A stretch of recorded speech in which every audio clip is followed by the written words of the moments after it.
So Shein is one of the most successful and fastest growing retailers in the country. Its app was the most downloaded app in 2024. It sells about £1 billion worth of goods to British consumers, and it's seeking to list on the London Stock Exchange, and that would be a value of about £50 billion. But is Shein too cheap to be true?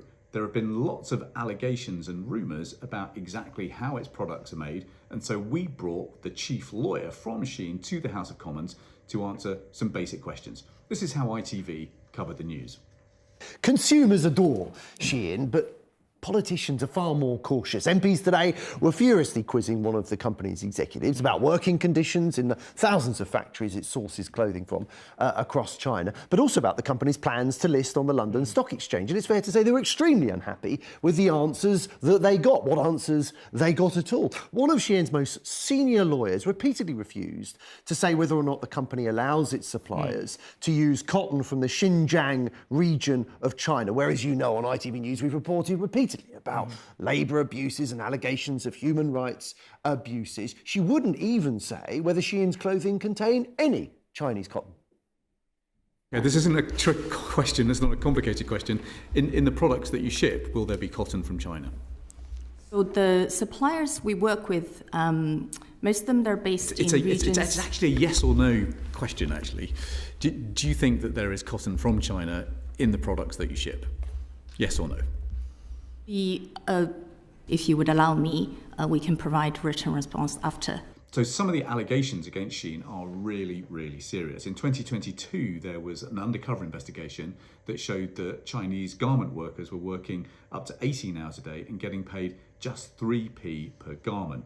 There was then reports a year or two later that showed that about 2% of cotton that was in Shein products was from, quotes, unapproved sources. That means it could be from Xinjiang in China, where there are widespread issues and concerns about forced labour.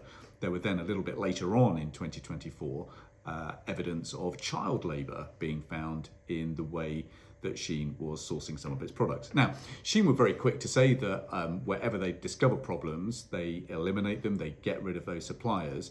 But this is why this is such a serious issue. Here are the words from the UK's Antislavery Commissioner. Do you have full confidence in Shein supply chains? No, and I don't think they are being transparent about what is going on in their supply chains. I'd want to hear more from them and understand that they are truly looking into the potential human rights violations within them. And I don't think they are actually currently doing that. So, Parliament is worried about this because we're about to put the Employment Rights Bill through Parliament. That means that labour standards here in our country are going to get a lot stronger. But the risk is that we could simply be exporting poor labour standards unless we sort out modern slavery legislation. This was the country that led the campaign all those years ago to abolish slavery. Now there are real worries that our anti-slavery defences are frankly second class. This is what Tesco's had to say to the committee. They said that they feared that the UK was about to become a dumping ground for products made with poor labour standards.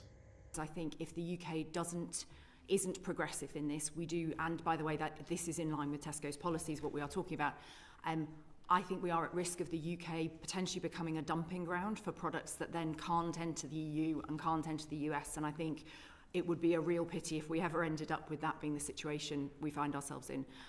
So there we are. Do you buy products from Shein? Are you worried about the way in which Shein makes its products? How do you think some of the laws should be strengthened in order to help British consumers know what it is that they're actually buying? Do you think that Shein should be allowed to list on the London Stock Exchange? Leave us your comments just down there. Thanks very much for watching, and if you enjoyed this video, please like it and share it with your friends and networks.